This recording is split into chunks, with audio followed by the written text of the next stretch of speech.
تو اللہ تعالیٰ کی ربوبیت میں یا اس کی الوہیت یعنی عبادت میں یا اس کے اسماء و صفات میں کسی کو بھی شریک مقرر کرنا، یہ شرک کہلاتا ہے۔ تو یہ تھا شرک۔ اب جو باب کا عنوان ہے وہ ہے شرک سے ڈرنے کا بیان، کہ انسان کو شرک سے ڈرنا چاہیے۔ کیوں ڈرنا چاہیے؟ شرک سے ڈرنا اس لیے ضروری ہے تاکہ انسان شرک کو پہچان سکے، سمجھ سکے اور اس سے بچ سکے۔ شرک سے ڈرنا، شیخ مصنف رحمہ اللہ نے یہ باب کیوں باندھا ہے؟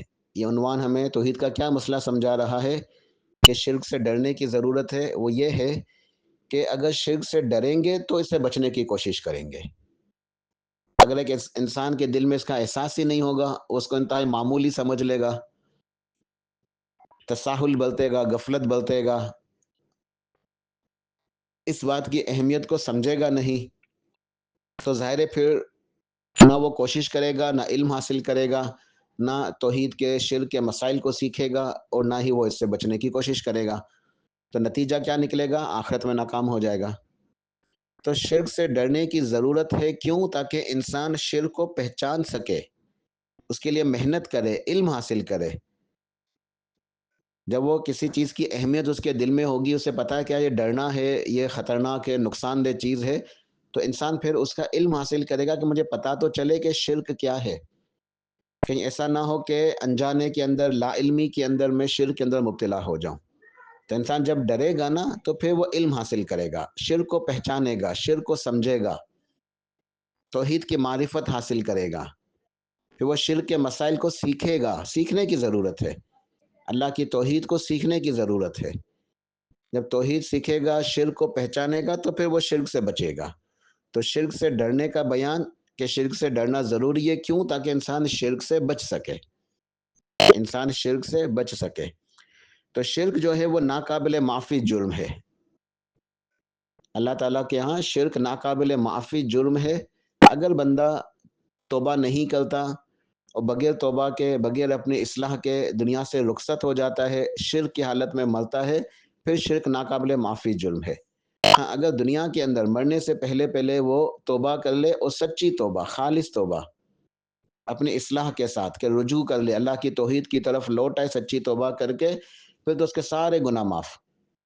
توبہ کرنے سے ہر قسم کے گناہ معاف ہو جاتے ہیں، شرک کا گناہ بھی معاف ہو جاتا ہے۔ شرک، کفر، نفاق، ہر طرح کے جتنے بھی کبیرہ سے کبیرہ گناہ ہیں، سب معاف ہو جاتے ہیں سچی توبہ کرنے سے اور اپنی اصلاح کرنے سے۔ لیکن اگر کوئی شخص توبہ نہیں کرتا، رجوع نہیں کرتا، اور بغیر توبہ کے شرک کرتے ہوئے شرک کی حالت میں مرتا ہے، تو وہ ناقابل معافی جرم ہے۔ شرک ناقابل معافی ہے۔ تو شرک ناقابل معافی کیوں ہے؟ وجہ کیا ہے؟ یہ سب سے بڑا جرم کیوں کہلاتا ہے؟ اکبر الکبائر، شرک کو کہا جاتا ہے اکبر الکبائر اور ظلم عظیم، ان الشرک لظلم عظیم، سب سے بھاری گناہ ہے شرک۔ کیوں؟ وجہ کیا ہے آخر؟ وجہ یہ ہے کہ شرک کمزوری کی علامت ہے، شرک کمزوری کی علامت ہے، اور اللہ سبحانہ و تعالی کے لیے کمزوری عیب ہے، نقص ہے۔ اللہ رب العالمین، اللہ رب العزت ہر کمزوری سے، ہر قسم کی کمزوری سے، عیب سے، نقص سے پاک ہے، لہٰذا اللہ رب العزت شرک سے بھی پاک ہے۔ شریک کون مقرر کرتا ہے؟ دیکھا، اگر دنیاوی مثال سے سمجھنا چاہیں نا مسئلہ، تو بہت آسان بات ہے۔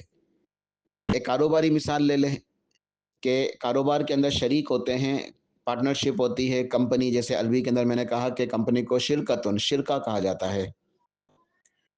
تو کمپنی کے اندر ایک سے زیادہ پارٹنر ہوتے ہیں، تو کوئی شخص پارٹنر کیوں بناتا ہے؟ اس لیے کہ اس کے اندر کمزوری ہے، وہ زیادہ کام کرنا چاہتا ہے، بڑا کام کرنا چاہتا ہے، لیکن وہ کر نہیں پا رہا، اس کے پاس سرمایہ کی کمی ہے، اس کے پاس کنٹرول کرنے کی جو طاقت ہے، صلاحیت ہے، اس کی کمی ہے، صحیح وقت پہ صحیح فیصلے کرنے کی کمی ہے، مینجمنٹ کی کمی ہے، لیبر فورس کی کمی ہے، بہرحال بہت سارے عوامل ہوتے ہیں، بہت سارے فیکٹرز ہوتے ہیں جس کی بنا پہ لوگوں کو شریک بنایا جاتا ہے۔ ایسے لوگ ڈھونڈے جاتے ہیں جو مل کے کام کر سکیں، پیسہ لگا سکیں، اور کنٹرول کے اندر، مینجمنٹ کے اندر، سنبھالنے کے اندر کاروبار کو، وہ اپنا بھی حصہ لگائیں، اپنی بھی صلاحیتیں استعمال کریں، تو مل جل کے کام کریں تاکہ کمپنی ترقی کرے، پھر منافع بھی تقسیم ہوتا ہے۔ ظاہر ہے ایک شخص کاروبار کے اندر پیسے لگاتا ہے، محنت کرتا ہے، تو اس کو پھر منافع بھی چاہیے ہوگا نا۔ تو شریک کون مقرر کرتا ہے؟ جو کمزور ہوتا ہے، اکیلے سنبھال نہیں سکتا، کنٹرول نہیں کر سکتا، طاقت کم ہے، سرمایہ کم ہے، پیسے کم ہے، خزانے کم ہیں، تو پارٹنر ڈھونڈتا ہے۔ تو اللہ تعالیٰ تو کسی بھی قسم کی کمزوری سے پاک ہے، تو اس کے لیے کیوں شریک جانا یعنی کہ شرک کا عقیدہ رکھا جائے؟ اس لیے شرک ناقابل معافی جرم ہے۔ اسی طرح ایک اور دنیاوی مثال لے لیں کہ ایک مرد کو بیوی کی ضرورت ہے، ایک عورت کو شوہر کی ضرورت ہے، تو میاں بیوی دونوں ایک دوسرے کی ضرورت ہیں۔ کیوں؟ ان کے اندر کمزوری ہے نا، سہارا چاہیے، اچھی زندگی گزارنے کے لیے کوئی ہمسفر چاہیے، دکھ سکھ ساتھ شیئر کرنے کے لیے دکھ سکھ کا ساتھی چاہیے، ایک دوسرے کے معاملات کو جو ہے نا وہ شیئر کرنے کے لیے۔ تو یہ شیئر ہی تو شرک ہے نا، شیئر حصہ اسی سے تو نکلا ہے نا۔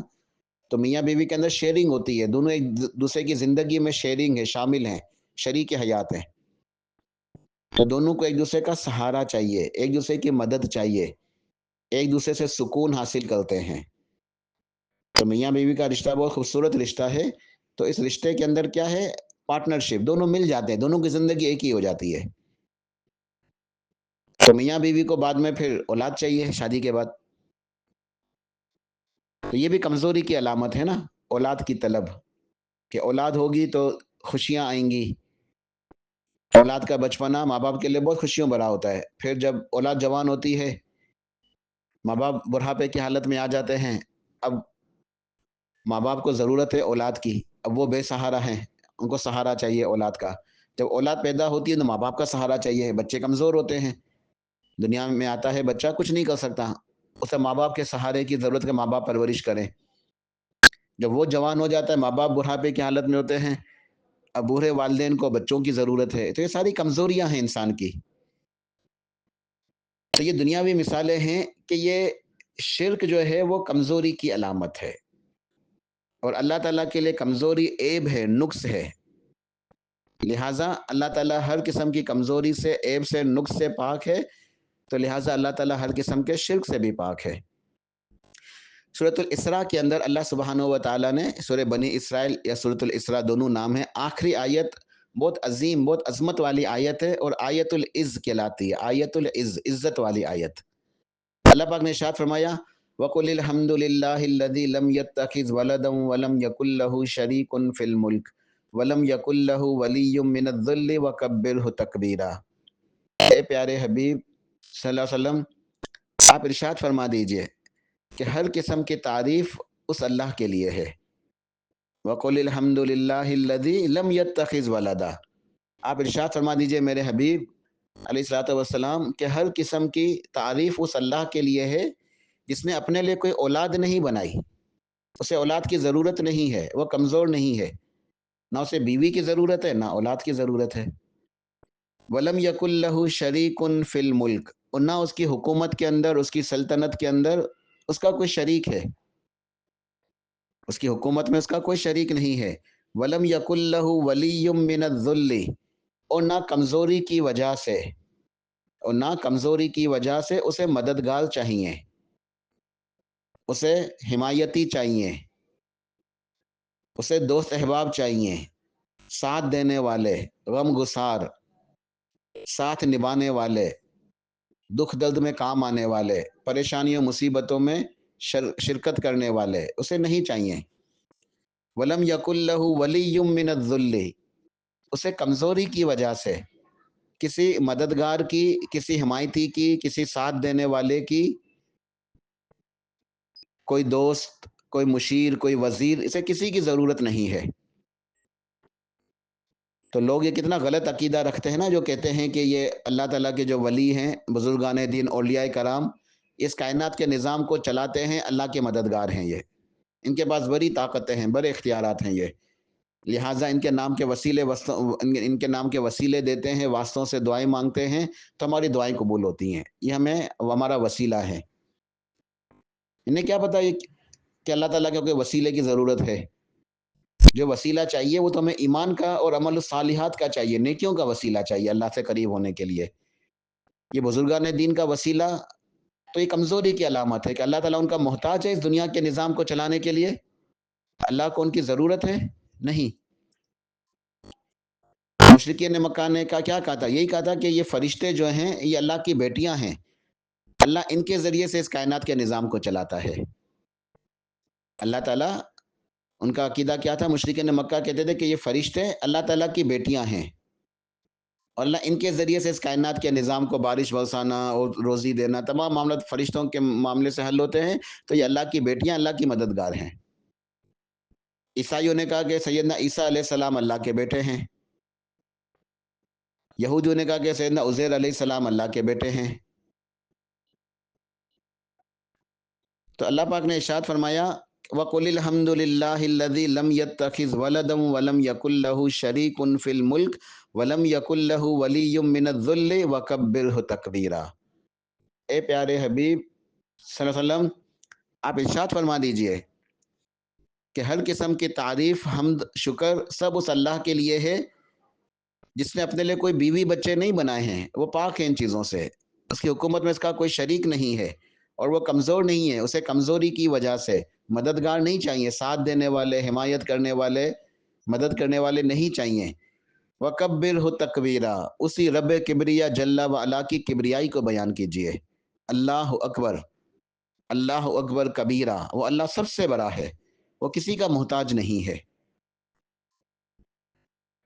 تو شرک سے ڈرنے کا بیان یہ موضوع ہے اور اس کا مفہوم یہ ہے کہ انسان کو شرک سے ڈرنا چاہیے تاکہ انسان شرک کو پہچانے اور اس سے بچ سکے۔ تو جو موحدین ہوتے ہیں، توحید پرست، اللہ کی عبادت کرنے والے، ایمان والے، وہ توحید کے تقاضے پورے کرتے ہیں، یعنی اپنی توحید کو مکمل کرتے ہیں، اپنے ایمان کی تکمیل کرتے ہیں، ایمان کے نیکی کے اعلیٰ درجات کو پہنچنے کی کوشش کرتے رہتے ہیں، جد و جہد کرتے رہتے ہیں، اور ساتھ ساتھ وہ شرک سے بھی ڈرتے رہتے ہیں، شرک سے بھی بچتے رہتے ہیں۔ اپنی توحید کی تکمیل کرتے ہیں، ایمان کو کوشش کرتے ہیں کہ اوپر سے اوپر درجے پہ لے جائیں، درجہ احسان تک لے جائیں، اچھے مسلمان، اچھے مومن بنیں، نیکی کے اعلیٰ درجے کو حاصل کریں۔ تو توحید کے تقاضوں کو پورا کرتے ہیں، ساتھ ساتھ وہ شرک سے بھی ڈرتے رہتے ہیں، اور جو انسان شرک سے ڈرتا ہے وہی اس کے معنی مفہوم کو پہچاننے کی کوشش کرتا ہے، اس کی اقسام کو، اس کے مسائل کو سیکھتا ہے تاکہ ہر ممکن طور پہ وہ شرک سے بچ سکے۔ لہٰذا وہ چھوٹے بڑے ہر قسم کے شرک سے بچنے کی کوشش کرتا ہے۔ تو شرک، چاہے شرک اکبر ہو یا شرک اصغر ہو، شرک خفی ہو، شرک جلی ہو، تمام کے تمام اقسام کے شرک سے بچنا ہے، اس سے دور بھاگنا ہے، اپنے آپ کو بچانا ہے، کیونکہ شرک سب سے بڑا باری گناہ ہے، ظلم عظیم ہے، اکبر الکبائر ہے۔ جب اللہ سبحانہ و تعالی ہی تمام مخلوقات کا خالق ہے، مالک ہے، رازق ہے، سب کچھ عطا کرنے والا ہے، وہی داتا ہے، وہی دینے والا ہے، ہر قسم کے انعامات سے نوازنے والا، ہر قسم کی مشکلات کو حل کرنے والا وہی اللہ ہے، تو پھر انسان کا دل اس سے اعراض کر کے غیروں کی طرف کیوں متوجہ ہو؟ انسان کی توجہ غیروں کی طرف کیوں ہو پھر؟ لہٰذا ہمیں چاہیے کہ ہم شرک کو پہچانیں اور شرک سے بچیں۔ تو یہ باب ہے شرک سے ڈرنے کا بیان۔ اس کے اندر شیخ نے قرآن پاک کی دو آیتیں جو نا دو مقامات سے لکھی ہیں، سورہ ابراہیم اور سورۃ النساء۔ سب سے پہلے سورۃ النساء کی آیت ہے، آیت نمبر 48، ان اللہ لا یغفر ان یشرک بہ ویغفر ما دون ذلک لمن یشاء، کہ بے شک اللہ تعالیٰ اس گناہ کو ہرگز نہیں بخشے گا کہ کسی کو اس کا شریک ٹھہرایا جائے، اس کے علاوہ دوسرے جس گناہ کو اللہ تعالیٰ چاہے تو اپنی مشیت سے معاف فرما سکتا ہے۔ اب یہاں سمجھنے کی ضرورت ہے، اس کا مطلب یہ نہیں کہ بس انسان شرک سے بچے اور سارے گناہ دوسرے کرتا رہے کہ اللہ تعالیٰ تو معاف کر دے گا، نہیں، ایسا معاملہ نہیں ہے۔ یہاں معاملہ اللہ کی مشیت کے اوپر ہے، یا اللہ سبحانہ و تعالیٰ کا ایک اصول، اس کے دین کا ایک اصول، اللہ کے قانون کو جو ہے نا بیان کرنا ہے، جو اٹل حقیقت ہے۔ وہ اٹل حقیقت، اللہ کا قانون، اس کا دین، اس کی شریعت کیا ہے کہ اگر کوئی انسان اس دنیا کے اندر شرک کرتا ہوا مرتا ہے، توبہ نہیں کرتا، استغفار نہیں کرتا، اپنی اصلاح نہیں کرتا، شرک کی حالت میں مرتا ہے، اس کے گناہ معاف نہیں ہوں گے۔ باقی جو انسان گنہگار ہے لیکن اس نے شرک نہیں کیا تو اللہ تعالیٰ اس کے دیگر جتنے گناہ ہیں، شرک کا گناہ نہیں کیا اس نے، توحید والا ہے، توحید موجود ہے اس کے پاس، تو اس کے جو گناہ ہیں اب وہ اللہ تعالیٰ کی مشیت کے اوپر معاملہ موقوف ہے۔ اگر وہ رب رحمان ارحم الراحمین چاہے اپنی رحمت سے ویسے معاف فرما دے، اور وہ احکم الحاکمین ہے، اگر اس کے عدل کا تقاضا ہو کہ اس گناہ کی سزا دینی ہے تو اگر وہ اس عدل کے تقاضے کو پورا کرنے کے لیے انسان کو سزا دے دے، وہ گنہگار جہنم میں چلے جائے تو وہ سزا وقتی ہوگی، وہ گناہ کو دھونے کے لیے، معاف کرنے کے لیے، بخشوانے کے لیے ہوگی۔ اس سزا کو بھگتنے کے بعد اللہ کی رحمت سے وہ جہنم سے نکلے گا اور جنت میں جائے گا، تو پھر وہ جنت میں جائے گا۔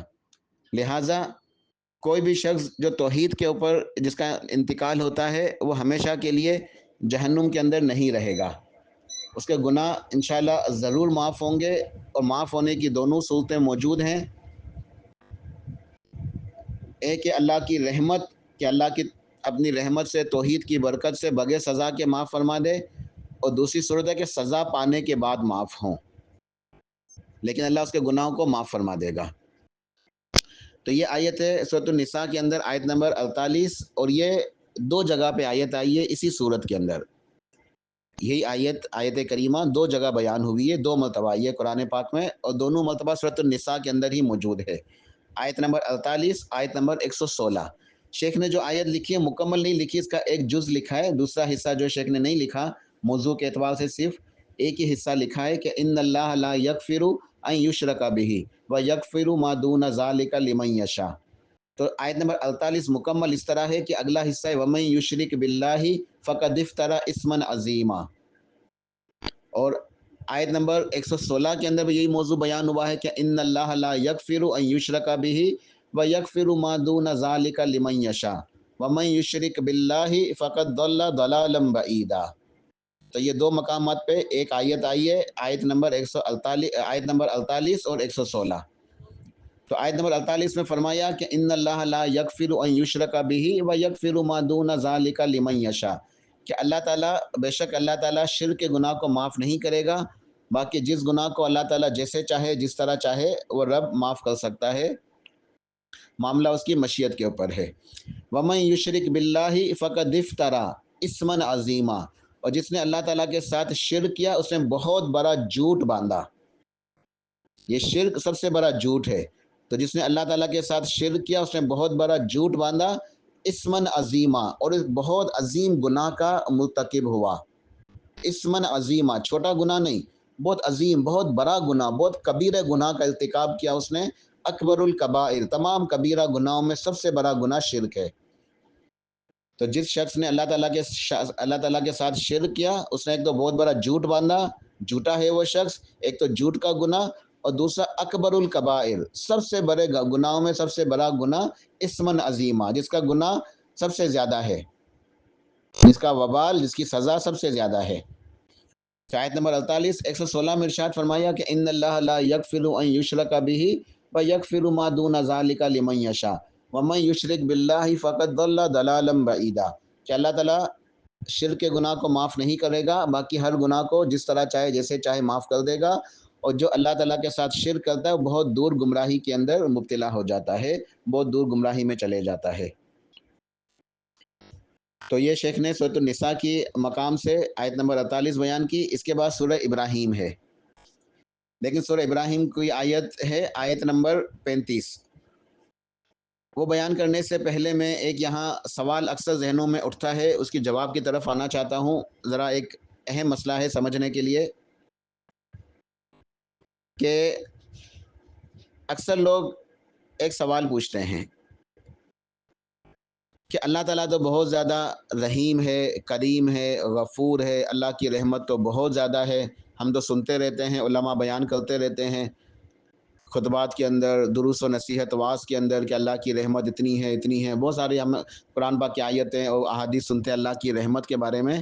تو جب اللہ تعالیٰ اتنا رحیم ہے، اتنا کریم ہے، اتنا غفور ہے، معاف فرمانے والا ہے، عفو و درگزر والا ہے، رحمتوں والا ہے، پھر اللہ تعالیٰ مشرک کو کیوں معاف نہیں کرے گا؟ وہ کیوں ہمیشہ جہنم کی آگ میں جلتا رہے گا؟ دیکھیں اس بات کو سمجھے اس طرح کہ ایک تو میں آپ کو بات سمجھاتا ہوں اللہ کی توفیق سے کہ دین کے جتنے بھی احکامات ہیں، شریعت کی جتنے بھی باتیں ہیں نا، جو اللہ کا قانون ہے، اس متعلق ہمارا ایمان یہ ہونا چاہیے کہ وہ ہر لحاظ سے مکمل ہیں، ان میں کوئی نقص نہیں ہے۔ اللہ کے جتنے بھی قوانین ہیں، جتنی بھی شریعت کی باتیں ہیں، دین کے احکامات ہیں، ان کے اندر حکمت ہوتی ہے، وجہ ہوتی ہے، چاہے وہ ہماری سمجھ میں آئے یا نہ آئے، چاہے ہماری عقلوں کے اندر آئے یہ بات یا نہ آئے، لیکن ایمان یہ ہونا چاہیے کہ اس کے اندر کوئی ظلم نہیں ہے، اس میں کوئی کمی نہیں ہے۔ اللہ تعالیٰ ظلم نہیں کرتا، اللہ کسی کے اوپر زیادتی نہیں کرتا، اللہ تو رحمت فرمانے والا ہے، اللہ تعالیٰ رحمت فرمانے والا ہے، اور اللہ سبحانہ و تعالیٰ ظلم سے پاک ہے۔ تو جو اللہ کے فیصلے ہیں، ان فیصلوں کے اندر حکمت ہوتی ہے، حکمت بالغہ، چاہے وہ ہماری سمجھ میں آئے یا نہ آئے، لیکن اللہ تعالیٰ ظلم سے پاک ہے، اس بات پہ ایمان رکھنا چاہیے۔ شرک کا گناہ ایسا باری گناہ ہے کہ جس کی معافی اللہ تعالیٰ کے پاس نہیں ہے، کوئی وجہ ہوگی تو وجہ ہے، اس وجہ سے نا، اس کی اصل حکمت، اصل وجہ تو اللہ کے علم میں ہے، وہ چاہے ہماری سمجھ میں آئے یا نہ آئے۔ ہمارے لیے نصیحت یہ ہے کہ ہم شرک سے بچیں اور ایمان یہ رکھیں کہ اللہ تعالیٰ ظلم سے پاک ہے، اللہ ظلم نہیں کرتا، اللہ زیادتی نہیں کرتا۔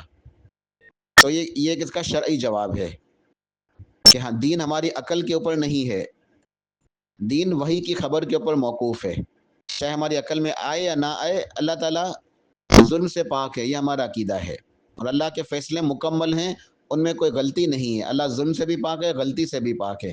تو جو اللہ کا یہ فیصلہ ہے کہ انہ من یشرک باللہ فقد حرم اللہ علیہ الجنۃ ومأواہ النار وما للظالمین من انصار، سورۃ المائدہ آیت نمبر 72، کہ پس جو اللہ کے ساتھ شرک کرتا ہے، اللہ نے اس کے اوپر جنت کو حرام کر دیا ہے، اور اس کا ٹھکانہ جہنم ہے، اور وہ ایسا ظالم ہے کہ اس کا کوئی مدد کرنے والا بھی نہیں ہوگا۔ اور صحیح بخاری کی حدیث ہے کہ اللہ سبحانہ و تعالیٰ کل قیامت والے دن ایک جہنمی شخص کو اپنے سامنے کھڑا کرے گا اور اسے پوچھے گا، اے میرے بندے، اگر آج میں تجھے اتنی دولت دے دوں جو دنیا میں جو تو زندگی گزار کے آیا، تو پوری دنیا کے برابر اگر دولت آج تیرے پاس ہوتی، تو پوری دنیا کی دولت کیا تو دے کر اس جہنم سے بچنا چاہتا؟ فدیے میں پوری دنیا کی دولت دے دیتا اگر تیرے پاس آج ہوتی؟ وہ بندہ کہے گا، ہاں اے میرے رب، اگر آج میرے پاس اس پوری دنیا کے خزانے ہوتے، پوری دنیا آج میرے پاس ہوتی ہے، پوری دنیا دے دیتا، اس کے خزانے دے دیتا کہ مجھے اس جہنم سے بچا لے۔ اللہ پاک ارشاد فرمائے گا، اے میرے بندے، تجھ سے دنیا کے اندر میں نے کوئی خزانے نہیں مانگے تھے، تجھ سے صرف ایک مطالبہ کیا تھا میں نے، کہ اس وعدے کی پاسداری کرنا جو تم نے مجھ سے وعدہ کیا ہوا ہے۔ ہر روح نے پیدا ہونے سے پہلے اللہ تعالیٰ سے ایک وعدہ کیا ہوا ہے، توحید کا وعدہ، الستو بربکم۔ اللہ پاک نے تمام روحوں کو، آدم علیہ السلام کی ذریت کو، تمام روحوں کو نکالا، ان کی پیٹھ سے اپنے سامنے کھڑا کیا اور ان سے عہد لیا، پوچھا، الستو بربکم، کیا میں تمہارا رب نہیں ہوں؟ قالوا بلا، سب نے گواہی دی کہ بالکل اے ہمارے رب، کیوں نہیں، تو ہی ہمارا رب ہے، اور ہم تجھ سے وعدہ کرتے ہیں کہ جب تو ہمیں دنیا کے اندر بھیجے گا تو ہم اس وعدے کی پاسداری کریں گے، تیری عبادت کریں گے اور شرک نہیں کریں گے۔ پھر اللہ تعالیٰ نے اس وعدے کو ایک انسان کے شعور کے اندر، تحت شعور کے اندر رکھا ہوا ہے، انسان کی فطرت میں یہ توحید، یہ فطرت ودیعت ہے، موجود ہے۔ اس وعدے کی یاد دہانی کے لیے بھی اللہ تعالیٰ نے انبیاء علیہ السلام کو بھیجا، اللہ کے نبی آئے، رسول آئے، کتابیں نازل ہوئی، اسی وعدے کی یاد دلانے کے لیے کہ تم نے اللہ کی عبادت کرنی ہے، شرک سے بچنا ہے۔ تو اللہ کہے گا اس بندے سے کہ اے میرے بندے، تجھ سے میں نے وعدہ لیا تھا کہ تو شرک نہیں کرے گا اور میری عبادت کرے گا، تجھ سے خزانے نہیں مانگے تھے میں نے، لیکن تو نے اس وعدے کی پاسداری نہیں کی، شرک کیا، تو نتیجتاً آج تو اہل جہنم میں سے ہے۔ تو اللہ تعالیٰ ظلم نہیں کرتا، اللہ تعالیٰ ظلم نہیں کرتا، اللہ تعالیٰ تو رحم کرنے والا ہے، معاف کرنے والا ہے، ماؤں سے کہیں گنا زیادہ اللہ کی رحمت ہے۔ بعض لوگ کہتے ہیں نا کہ اللہ تعالیٰ 70 ماؤں سے زیادہ پیار کرتا ہے، یہ کسی حدیث کے الفاظ نہیں ہیں، اور 70 ماہ کے جو الفاظ کے جو تعین ہے نا، اس کو تحدید کر دیا ہم نے تو یہ بہت اللہ کی رحمت کو سمیٹ دیا ہم نے. یہ بات صحیح نہیں ہے کہ اللہ 70 ماؤں سے زیادہ پیار کرنے والا ہے. اللہ تعالیٰ تو دنیا کے اندر جتنی بھی مائیں ہیں ٹوٹل، صرف انسانوں کی نہیں، تمام کی تمام مخلوقات کی تمام ماؤں کا پیار، ان کی محبت، ان کی ممتا ایک جگہ اکٹھی کی جائے، دنیا کے تمام ماؤں کی محبتیں، صرف انسانوں کی نہیں، تمام مخلوقات کی ماؤں کی محبتیں، ان کی ممتا، ان کی شفقت، ان کی نرمی، ان کا پیار اکٹھا کیا جائے، اللہ کی رحمت کا برابر ہو ہی نہیں سکتے، تصور ہی نہیں ہے، اتنی اللہ کی رحمت ہے. صحیح بخاری کی حدیث یاد آئی مجھے، سب سنی ہوگی سب لوگوں نے، ہمیں اکثر سنتے ہیں کہ ایک جنگ کے دوران ایک لونڈی تھی نا، قیدی عورت آئی تھی، اس کا بچہ کھو گیا تھا، کتنی بے چین تھی، بے قرار تھی، اپنے بچے کو ڈھونڈ رہی تھی قیدیوں کے درمیان، لوگوں کے درمیان، بے قراری کے ساتھ، بے سکونی کے ساتھ، بے چینی کے ساتھ. اور جیسے ہی بچہ ملتا ہے فوراً سینے سے لگاتی ہے، پیار کرتی ہے، دودھ پلاتی ہے. اللہ کے نبی علیہ السلام صحابہ کرام کی توجہ اس طرف مبذول کرتے ہیں، فرماتے ہیں اے میرے صحابہ ذرا بتاؤ کیا یہ عورت اپنے بچے کو آگ میں ڈال سکتی ہے؟ صحابہ کرام کہتے ہیں کہ یا رسول اللہ صلی اللہ علیہ وسلم اگر یہ عورت ڈالنا چاہے تو بھی اس کے اندر اتنی ہمت، اتنی طاقت نہیں ہے کہ اپنے بچے کو آگ میں ڈال سکے، اتنا اپنے بچے سے پیار کرتی ہے. تو ایک ماں اپنے بچے کو آگ میں نہیں ڈال سکتی. تبھی اللہ تعالیٰ تو دنیا کی تمام ماؤں سے زیادہ، یعنی کہ ہم یہ تو اللہ کی رحمت کو کم کر دینا، اللہ کی رحمت تو سوچ ہی نہیں سکتے نا کتنی زیادہ وسیع ہے. تمام ماؤں کی محبت ایک جگہ اکٹھی ہو کے بھی اللہ کی محبت کا، اس کی رحمت کا مقابلہ نہیں کر سکتی. تو اللہ کیوں اپنے بندوں کو جہنم میں ڈالے گا؟ اللہ ظلم نہیں کرتا، اللہ زیادتی نہیں کرتا، اللہ ظلم سے پاک ہے. یہ ہمارا عقیدہ ہے. اللہ کے فیصلوں میں غلطی نہیں ہے. وہ بندے اس لائق ہوں گے تو ہی، کوئی وجہ ہوگی تو ہی اللہ کا یہ فیصلہ ہے نا، اللہ کے قانون، اللہ کا ایک اٹل قانون ہے یہ. اب کچھ دنیاوی مثالیں دیتا ہوں تاکہ بات جو ہے نا، یہ تو شرعی میں نے جوابات دیے تھے، اب دنیاوی کچھ مثالیں بات کو سمجھانے کے لیے. دیکھیں ایک چھوٹا بچہ جب پیدا ہوتا ہے تو وہ کتنا زیادہ کمزور ہوتا ہے، بے بس ہوتا ہے، اسے کچھ بھی نہیں آتا. اسے صرف ماں کے پیٹ سے رونا سیکھ کے آتا ہے کہ وہ روتا ہے. اس کے رونے سے اس کے ماں باپ اس کی ہر ضرورت کو پورا کرتے ہیں. بچے کی ہر ضرورت پوری ہوتی ہے بس اس کے رونے سے. وہ روتا ہے، ماں باپ متوجہ ہو جاتے ہیں، اس کی ضرورت کو پورا کرتے ہیں. اب یہ بچہ تھوڑا بڑا ہو جائے، چلنے پھرنے لگے، کھیلنے باغنے لگے، اب اگر اسے کپڑوں کی ضرورت ہو، مثال کے طور پر سمجھ لیں عید آ رہی ہے اور اسے کپڑے چاہیے، اب وہ اپنے باپ سے نہ کہے بلکہ پڑوس میں کسی سے کہے، پڑوسی سے کہ ذرا عید ہے، مجھے کپڑوں کی ضرورت ہے، ذرا والد صاحب سے کہہ کہ مجھے کپڑے دلا دیں. تو اس کے باپ کو کتنا غصہ آئے گا کہ میرا بچہ ہے، میرے ساتھ رہتا ہے، میرے جگر کا ٹکڑا ہے، ساری اس کی ضرورتیں میں پوری کرتا ہوں، سارے اس کے کام میں کرتا ہوں، اسے اگر کچھ چاہیے تو مجھ سے مانگتا نا، پڑوسی سے کیوں مانگ رہا ہے؟ پڑوسی کو کیوں بول رہا ہے کہ ذرا میرے والد صاحب کو بولو؟ ڈائریکٹ کیوں نہیں مانگ رہا؟ پڑوسی کا وسیلہ بیچ میں کیوں لا رہا ہے؟ باپ کو غصہ آئے گا نا، فطری طور پر. یہ ایک نیچرل چیز ہے کہ اس والد کو بچے کے اوپر غصہ آئے گا اور اس کی پٹائی بھی ہو جائے گی. کیوں؟ تمہیں جو چاہیے تو مجھ سے مانگو، ڈائریکٹ مانگو، میرے ساتھ تم رہتے ہو، میرے گھر میں میرے بیٹے ہو، میری اولاد ہو، اور تم پڑوسی کو، غیر کو کہتے ہو کہ جو نا اس کے جو نا میرے باپ کو ذرا کہو کہ مجھے یہ چیز دلا دیں. مثال سمجھ میں آ رہی ہے؟ اس کو ایکسٹینڈ کرتے ہیں اس مثال کو. ایک شوہر ہے، اپنے بیوی کا بہت خیال رکھتا ہے، اس سے محبت کرتا ہے، اس کی ضروریات کو پورا کرتا ہے.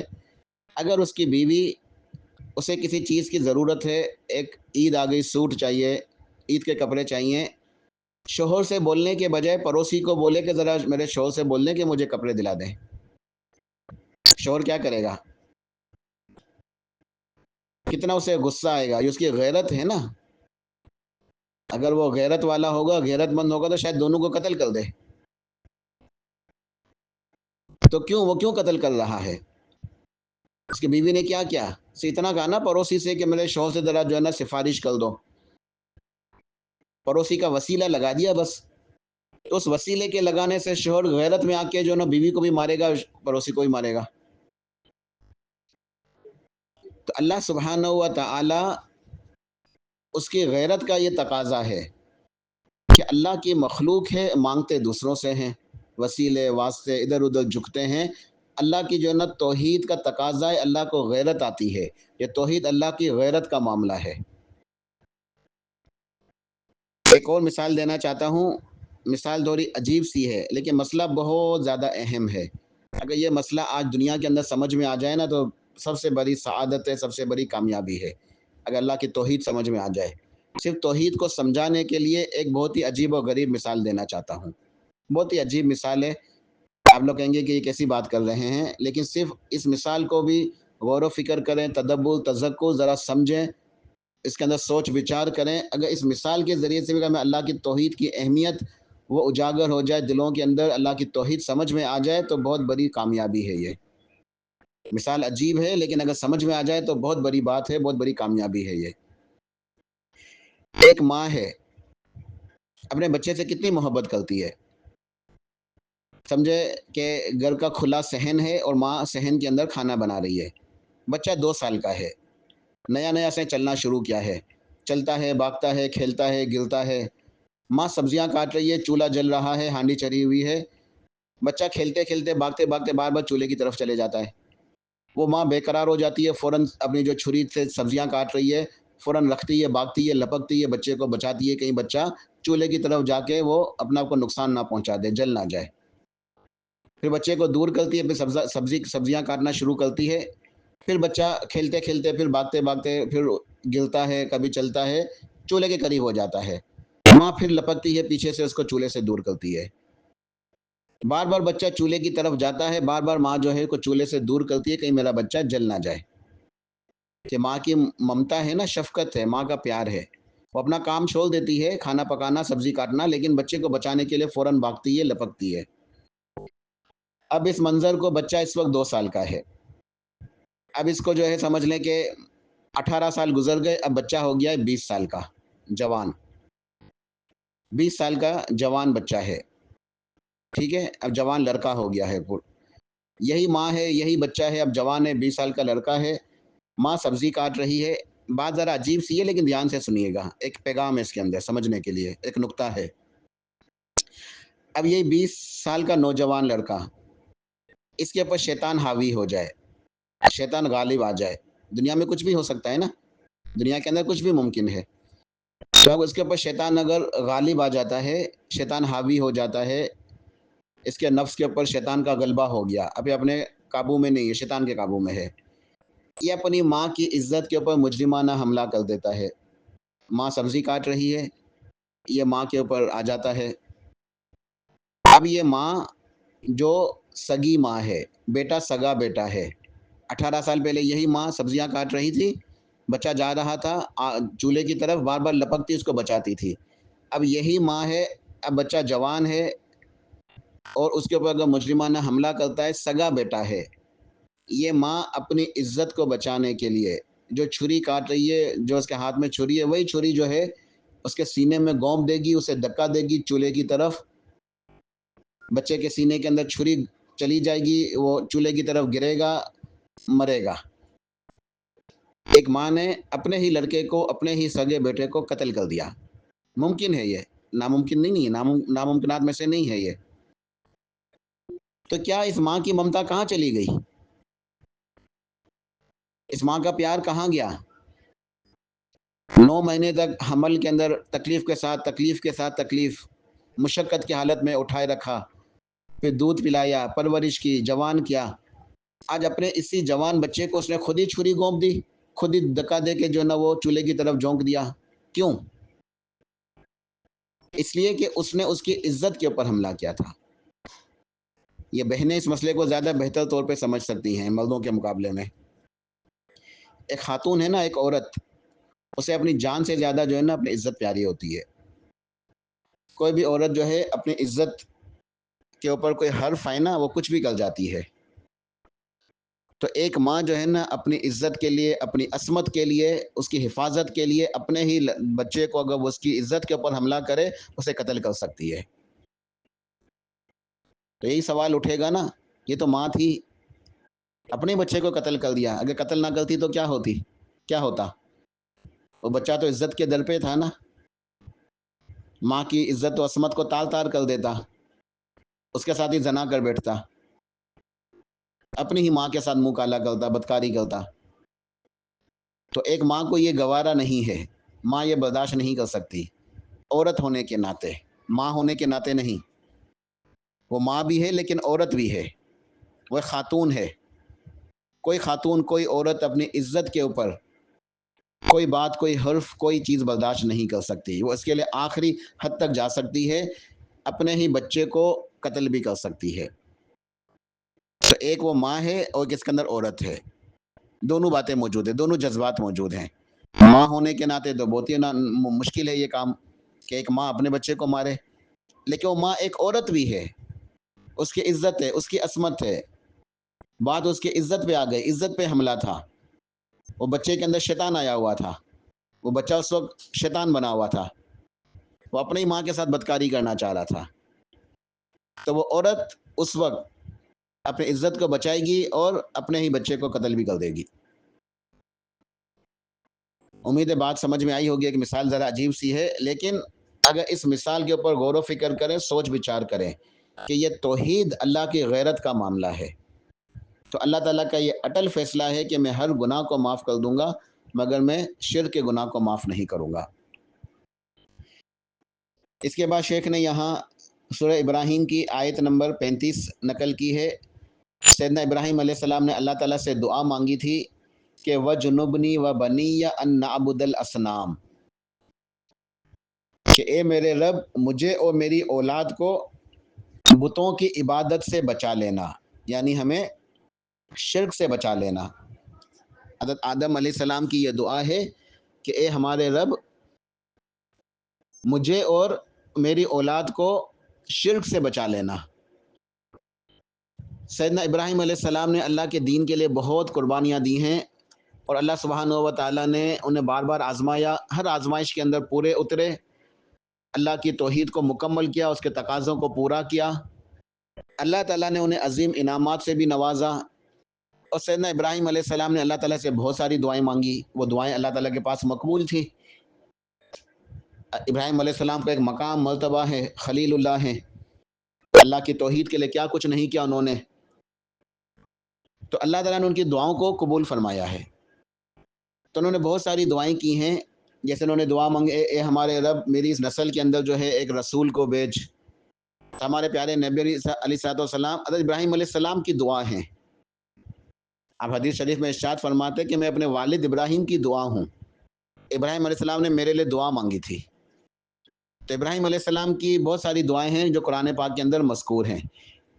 ایک دعا تو شیخ نے یہاں نقل کی ہے وَجْنُبْنِي وَبَنِيَّ أَن نَعْبُدَ الْأَصْنَامَ، اے میرے رب مجھے اور میری اولاد کو بتوں کی عبادت سے بچا لینا. تو ایک بہت اہم ترین یہ دعا ہے. دوسری ان کی ایک اور اہم دعا ہے، وہ ہے رب جعلنی مقیم الصلاۃ ومن ذریتی، اے میرے رب مجھے اور میری اولاد کو نماز کا پابند بنانا. بہت اہم علمی نقطہ ہے، ذرا دھیان دیجیے گا. سیدنا ابراہیم علیہ السلام کی بہت ساری دعائیں ہیں جو قرآن پاک کے اندر، احادیث کے اندر مذکور ہیں، موجود ہیں. ان دعاؤں کے اندر دو اہم ترین دعائیں ہیں.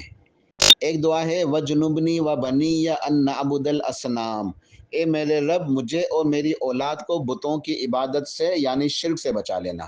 دوسری ان کی دعا ہے رب جعلنی مقیم الصلاۃ ومن ذریتی، اے میرے رب مجھے اور میری اولاد کو نماز کو قائم کرنے والا، نماز کا پابند بنا. تو اس کی بڑی اہمیت ہے، ایک اللہ کی توحید اور ایک نماز. اس میں کسی قسم کی سستی نہ کریں، اللہ کی توحید کو اچھی طرح سیکھیں، شرک کے مسائل کو پہچانیں، اپنے آپ کو شرک سے بچائیں، اور نماز سنت کے مطابق سیکھیں اور سنت کے مطابق نماز کو ادا کریں، اس کا اہتمام کریں، اس کی حفاظت کریں، اس کو سیکھیں. سیکھنے کی ضرورت ہے، سنت کے مطابق نماز بھی سیکھیں اور سنت کے مطابق اللہ کی توحید بھی سیکھیں. یہ دونوں باتیں سیکھنے کی ہماری شدید ترین، اشد ترین ضرورت ہے. سب سے زیادہ اس بات کی اہمیت ہے کہ ہم اللہ تعالیٰ کی توحید کو سیکھیں اور نماز سنت کے مطابق سیکھیں. بہرحال اپنے موضوع کی طرف آتے ہیں کہ شیخ نے یہ آیت نقل کی ہے سورہ ابراہیم آیت نمبر 35 وَجْنُبْنِي وَبَنِيَّ أَن نَعْبُدَ الْأَصْنَامَ، اے میرے رب مجھے اور میری اولاد کو بتوں کی عبادت سے بچا لینا، یعنی اس کا مفہوم یہ ہے کہ شرک سے بچا لینا. تو اللہ کے خلیل سیدنا ابراہیم علیہ السلام نے شرک سے بچنے کے لیے دعا مانگی کہ اللہ مجھے بھی شرک سے بچا اور میری اولاد کو بھی بچا. آپ تو امام الموحدین ہیں، آپ تو بت شکن ہیں، بتوں کو توڑنے والے، شرک کا قلع کما کرنے والے. کیا آپ کو بھی اپنے بارے میں یہ خوف تھا سیدنا ابراہیم علیہ السلام کو کہ وہ بھی ان سے بھی شرک نہ ہو جائے جو یہ دعا مانگ رہے تھے؟ ہاں، شرک سے ہر کسی کو ڈرنے کی ضرورت ہے۔ شیخ نے دیکھا یہ جو کتاب لکھی نا بہت ہی ایک فہم و فراست سے لکھی ہے۔ پہلے تو ایک موضوع کے اندر مسئلہ بیان کر دیا، پھر اس موضوع کے دلائل میں جو ہے قرآن پاک کی آیتیں احادیث دی ہیں بہت ہی عظیم ہیں وہ، کہ مسئلہ جو ہے نا ان دلائل سے بالکل واضح ہو جاتا ہے۔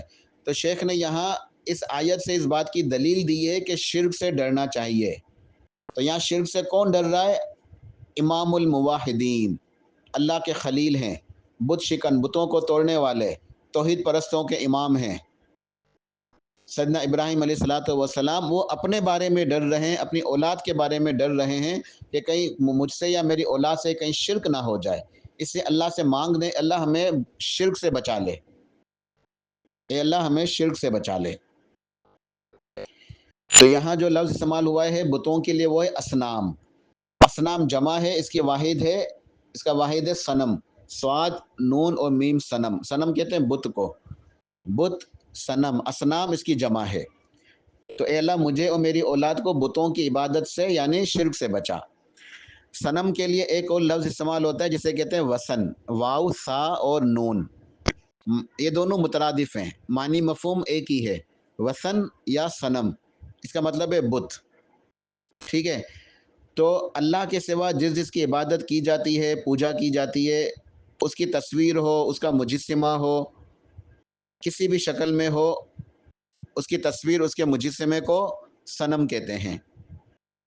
اور وثن جو ہے اہل علم لکھتے ہیں کہ وہ تصویر بھی ہو سکتی ہے، مجسمہ بھی ہو سکتا ہے، اور کوئی اور ایسی چیز جس کو اس کا مد مقابل لے آیا جائے اور اللہ کے مقابلے میں عبادت ہو رہی ہو، عبادت کا وہ ایک ذریعہ بن چکا ہو، تو وہ وثن ہے۔ جیسے قبر، قبر کو وثن بھی کہتے ہیں، تو وثن کہتے ہیں صنم کو، وثن اور صنم یعنی بت۔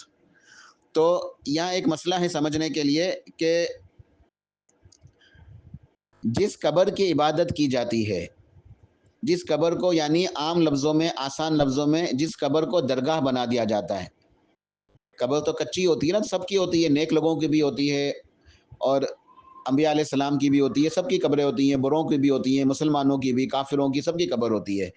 لیکن جس قبر کے اوپر عبادت کے مراسم بجائے لا جا رہے ہوں، جہاں چادریں چڑھائی جا رہی ہیں، نظر نیازیں ہو رہی ہیں، اس کا طواف ہو رہا ہے، اس کے آگے جھکا جا رہا ہے، ہاتھوں کو اٹھا کے دعائیں مانگی جا رہی ہیں، سر جھکائے جا رہے ہیں، رکوع میں، سجود میں، وہاں نظر نیازیں ہو رہی ہیں، بکرے ذبح ہو رہے ہیں، وہاں دیگیں پک رہی ہیں، وہاں جو ہے نا وہ لوگ تیل دے رہے ہیں، نذرانے دے رہے ہیں، چادریں چڑھا رہے ہیں، کسی بھی قسم کی عبادت کے مراسم وہاں ادا کیے جا رہے ہیں، تو وہ قبر جو ہے وثن کی صورت اختیار کر گئی، اسے وثن کہتے ہیں۔ جو قبر آسان لفظوں میں مزار بن جاتی ہے، درگاہ بن جاتی ہے، وہ وثن ہوتی ہے۔ ہم بات کے کافی ابواب کے بعد ایک باب آئے گا جس میں اللہ کے نبی علیہ الصلوۃ والسلام کی ایک دعا آئے گی انشاءاللہ، بہت سارے چیپٹرز کے بعد، جس میں آپ نے دعا مانگی تھی، اے اللہ میری قبر کو وثن نہ بننے دینا کہ جس کی عبادت شروع ہو جائے۔ اس حدیث سے بھی ثابت ہے کہ جو قبر کی عبادت ہو جاتی ہے نا جہاں پہ، وہ وثن ہوتی ہے۔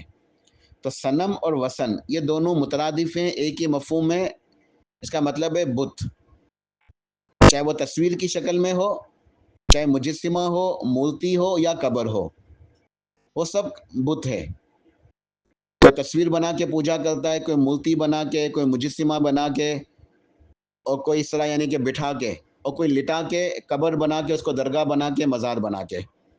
تو کہتے ہیں نا کہ کوئی جو نا بٹھا کے پوج رہا ہے، کوئی لٹا کے پوج رہا ہے۔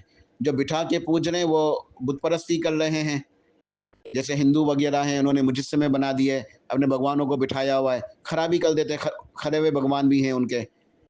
اور آج ہمارے مسلمانوں کے اندر جو قبر پرستی کرتے ہیں، وہ بزرگان دین کو لٹا کے، ان کی قبر کو درگاہ بنا کے، وہ لٹا کے پوجتے ہیں۔ تو بہرحال جو بھی، چاہے تصویر ہے، مجسمہ ہے، مورتی ہے یا قبر ہے، جس کی عبادت ہوتی ہے وہ وثن یا صنم کہلاتی ہے، ٹھیک ہے۔ تو سیدنا ابراہیم علیہ السلام نے یہاں صنم کا لفظ استعمال کیا، قرآن کی آیت کے اندر اسنام جمع، اور وثن کا لفظ بھی قرآن و حدیث سے ثابت ہے، ٹھیک ہے۔ تو اے میرے رب مجھے اور میری اولاد کو بتوں کی عبادت سے یعنی شرک سے بچا لے۔ تو یہ دو قرآن پاک کی آیت شیخ نے بیان کی تھی، اس کے بعد احادیث ہیں۔